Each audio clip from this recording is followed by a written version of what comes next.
Well, good morning, viewers. Very good warm welcome to you on this, well, it's not such a bright day, but it's a cheerful day down here where I am in Kent. My name's Paul. Welcome to this session. This is the poems, anecdotes and words of wisdom from Jean and the gang.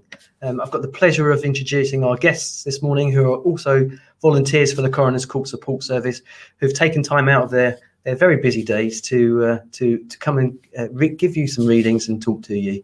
And so I would like to introduce our first guest, who is Janet, who will be coming to read her poem titled A Volunteer. Morning, Janet. Good morning. Well, I can introduce myself. As Paul says, I'm Janet. I'm a volunteer at West London Court in Fulham. We're a team of 8 volunteers there. It's a busy court.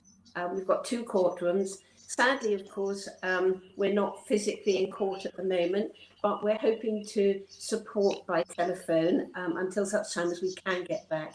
And in the meantime, I think this week has been great to connect with everybody else and feel part of CCSS. As Paul said, I've written a poem called A Volunteer. 5 years have passed since I applied to join CCSS. And now I serve the team with pride to help those in distress. Each week I go down Bagley's Lane to our West London court, where processes we can explain and offer families support. Of course, inquests are very sad. Our aim's to make the day less bad. Some witnesses are anxious too. For many, this is something new. We hope their fears we can allay and keep anxiety at bay. An inquest and inquiry with 4 questions, the real key to find the facts. No guilt is sought, so different from a criminal court. Sometimes there is a jury too, who can ask questions, and they do. We check in all the attendees and try to put them at their ease. Of basic needs we are aware, water and tissues should be there. We help court staff fulfill their role, supporting them another goal. The list complete, the courts are clear, stats done before we disappear, knowing that we've done our best to ease the pain of an inquest. These lines sum up the work we do as volunteers. We're here for you. Thank you. Oh, that was incredible. Thank you, Janet. That was such beautiful words and so beautifully articulated. So it was wonderful. Thank you. Thank you. And thank you for joining us this morning. Okay, I'd like to introduce our next guest, who is Bea Patterson, and she's from our Crawley team. Hello, just give me a minute to compose myself because that beautiful poem made me cry. It was absolutely lovely and I commend you for it. As Paul said, I'm a volunteer at Crawley, West Sussex. We have a small team there, but it's going to grow once Paul is able to start training sessions and things again. I've never been more proud in my life than I have been to be part of this wonderful team. I hope you like my poem. It's called A Day in the Life of a CCSS Volunteer, and I put a sort of PS at the end of it. Right. Chocolates, biscuits, cakes, and mugs of steaming teas and coffees, hugs, and sharing photos on our phones of pets and people, and the moans of how the weather is today. Just like old friends, as we allay the dreads and fears, as we lend a helping hand, become a friend to those whose loved ones have passed on. A husband, wife, a daughter, son, and by our empathy and care, make the difficult day a bit easier to bear. It's humbling to get such praise before we go our separate ways. And with the challenges there's been, no day is ever just routine. No family member is just a name. No inquest is ever just the same. Though we are just a tiny part, we give our service love and heart. And I've added, we can no longer be in court to offer empathy and support until the R number is down. But fear not, we're still around. Our helpline's always here for you. Sam and her team will guide you through whatever it is you want to know. Their expertise and care will show as more than ever, day after dark day, they're here for you. Just a phone call away. Thank you. Oh, B, that was absolutely beautiful. I particularly liked your line with the chocolates, biscuits and cakes, and also the one where we share pictures, because often it's in those small moments that we make such a difference. And by listening to you speak those words, it was so beautiful and so true of what it's like actually in court for our volunteers when we meet families and witnesses. Thank you, Paul. Thank you. Well, thank you for joining us this morning, and thank you for that beautiful poem. I'd now like to introduce our next guest, Jean Brown from Chelmsford. Morning, Jean. Hello. Thank you. Hello, Paul. Yes, I'm Jean. I'm from Chelmsford, and I'm a member of a very large court which covers the whole of Essex. Essex is a massive county. We have prisons, we have hospitals, we have the coastline, we have airports. So all sorts of exciting things happen there. I've been there a long time. We think it's probably 14 or 15 years. We were one of the first courts to come out of London, if you like. Our coroner then was very keen that we should be there. So we have been there ever since, and we're very well supported. Our coroner, Caroline Beasley-Murray, was awarded an OBE in the last lot of honours lists. So we were very proud of that. And she retires tomorrow. So having had years and years and years of Caroline's inquests, we won't be having them anymore. We have a new senior coroner. We're quite a large team at the moment, but we are busy. We're in court nearly every day. So I think we could probably hope in the future for a few more volunteers again when things pick up again. Would you like me to read my poem now, Paul? It's over to you, Jean, and that was so beautiful. Thank you for that information on the Chelmsford team, and we're very highly regarded by the coroner over there, and I do appreciate the hard work that you all carry out there. So over to you. Thank you. Now, this poem is not much like the others we've heard so far. When Paul and I initially were talking about this, we were talking about a carol service and appropriate readings for a carol service. So I thought I would do the God slot and write a poem with a religious, a Christmas background. I'm not a poet. This didn't take me hours. It just really came from the heart. So I hope you will enjoy it. It's called Here for You.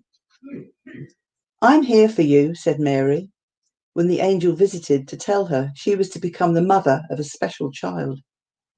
I'm here for you, said Joseph, when he heard the news about the baby. I'm here for you, said the innkeeper, when they couldn't find a room in the whole of Bethlehem.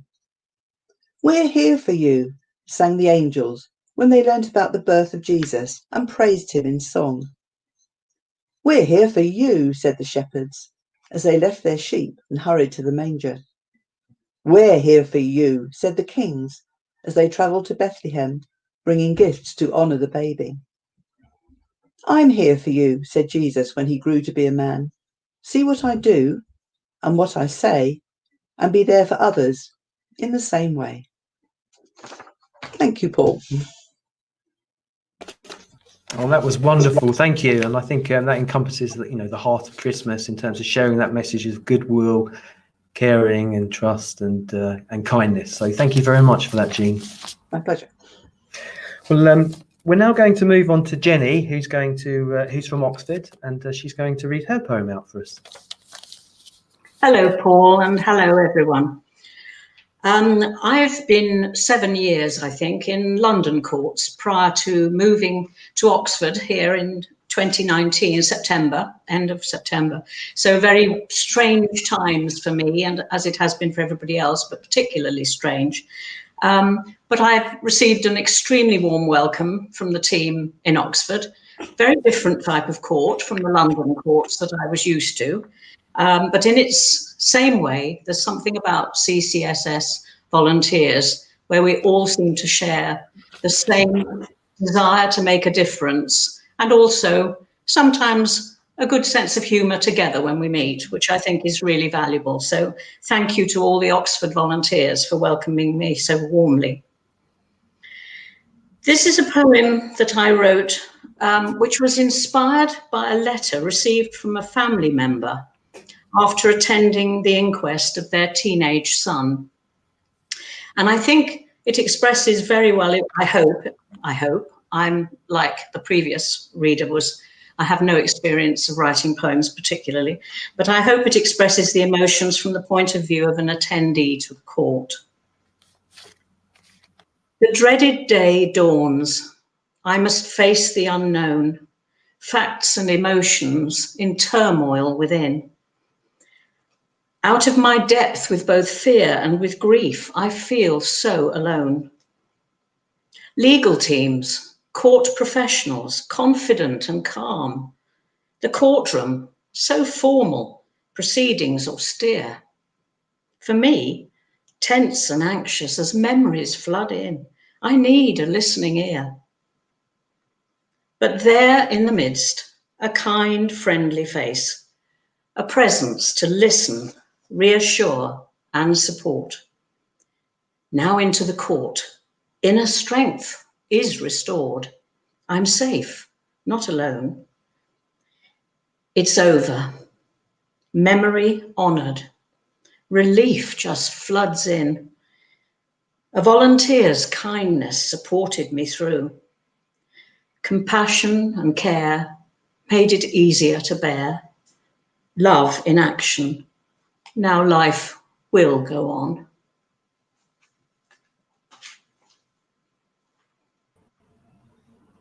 Thank you, Jenny. Jenny, that was wonderful in terms of the emotions and kind of going through the inquest process and coming out of it at the other end, and the kindness that you conveyed in that message. So thank you very much. Okay, well, we'll move on to our next guest. We're expecting Laura Logan Wood to join us now, and I'm going to introduce her. Hopefully she will come onto the screen. If for any reason there's a technical issue with Laura's streaming, then we'll move over to Jean, who will introduce the next part.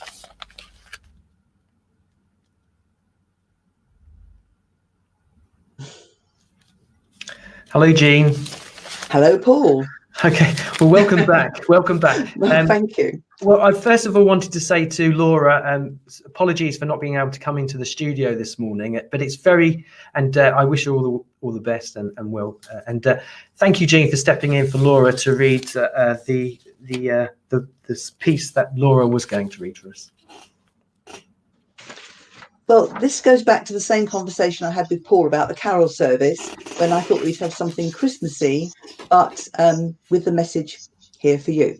So this is from Little Women. I'm sure you're all very familiar with it, by Louisa May Alcott, which is such a lovely story of a Christmas morning when a family was there for another family who needed them.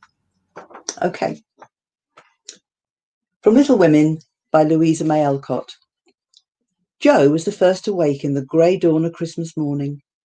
No stockings hang at the fireplace, and for a moment she felt as much disappointed as she did long ago when her little sock fell down because it was crammed so full of goodies. "Merry Christmas, little daughters," said Mother. "I want to say one word before we sit down for breakfast. Not far away from here lies a poor woman with a newborn baby. 6 children are huddled into one bed to keep from freezing, for they have no fire. There's nothing to eat over there, and the oldest boy came to tell me they were suffering hunger and cold. My girls, will you give them your breakfast as a Christmas present?" They were all unusually hungry, having waited nearly an hour, and for a moment no one spoke. Only a minute, for Jo exclaimed impatiently, "I'm so glad you came before we began." "May I go and carry the things to the poor little children?" asked Beth eagerly. "I shall take the cream and the muffins," said Amy heroically, giving up the article she most liked. Meg was already covering the little buckwheats and piling the bread into one big plate. "I thought you'd do it," said Mrs. March, smiling as if satisfied. "You shall all go and help me, and when we come back we will have bread and milk for breakfast, and make it up at dinner time." They were soon ready, and the procession set out. A poor, bare, miserable room it was, with broken windows, no fire, ragged bedclothes, a sick mother, wailing baby, and a group of pale, hungry children cuddled under one old quilt, trying to keep warm. How the big eyes stared and the blue lips smiled as the girls went in. "It's the good angels come to us," said the poor woman, crying with joy. "Funny angels in hoods and mittens," said Joe, and set them to laughing. In a few minutes it really did seem as if kind spirits had been at work there. Hannah, who'd carried wood, made a fire and stopped up the broken panes with old hats and her own cloak. Mrs. March gave the mother tea and gruel and comforted her with promises of help while she dressed the little baby as tenderly as if it had been her own. The girls, meantime, spread the table, set the children round the fire, and fed them like so many hungry birds, laughing and talking. "This is good," cried the poor things as they ate and warmed their purple hands at the comfortable blaze. That was a very happy breakfast, although the sisters didn't get any of it. And when they went away, leaving comfort behind, I think there were not in all the city 4 merrier people than the hungry little girls who gave away their breakfasts and contented themselves with bread and milk on Christmas morning. Thank you. Oh, that was absolutely super. I absolutely loved it. Christmas won't be Christmas without Christmas. So it's absolutely fantastic. And I was laughing away, when you said about the good angels, and then it's, they're funny angels with hoods and mittens. So that was really beautiful. Thank you, Jean. Oh, that was wonderful. And sorry about Laura not being able to join us here. So, but my regards on to Laura. Thank you. Well, that brings this session to an end. So it was great to hear from Jean and the gang, the poems, anecdotes, and the words of wisdom. So there were some beautiful words in the poems there, often about kindness and relationships and how we engage with people, and the act of giving as well. And I think that's so true of all of our volunteers here at the Coroner's Court Support Service. You give so much to people that come through and don't expect anything back, and being humble, but equally being stoic when you're out there in the courts. And we admire you, the staff. We enable you to do that, but actually you're the true people that actually deliver the service in the courts, and you make such a difference to the people's well-being as they come through the door. And I can see so many times when I've been into courts and spent time with you all, how much of a difference that you do actually make on the day. So a big thank you to you all. And those beautiful words on the poems and anecdotes just kind of articulate what we do in terms of the service that we provide. Okay, well, the session's coming to an end. I just wanted to put a shout out about our silent auction. Hannah Davies has painted a beautiful picture, and we're going to be showing pictures both through the volunteer update and hopefully on a slide later on. We're encouraging everyone to bid for it. And the way that we're going to do that is, if you want to send in a bid to Rowie, if you send an email to her, if you wanted to bid for the beautiful picture, you can do so. And then in 2 weeks' time, we're going to see who's made the biggest bid, and then we're going to contact them, and the money raised through the silent auction will go towards this week's campaign. The last point I wanted to make is just a big thank you for those of you that wasn't watching earlier in the week. We generated a huge amount of money from the raffle. Wonderful. Thank you for supporting us. It was £1,700 just over, and then we subsequently raised another £550 from other routes. So we're well into coming up to just less than £3,000 now for money coming in. So it's been great for us, and we want to thank you. So without further ado, I'm going to bring the session to an end. So thank you to Jean and the gang for the poems and anecdotes.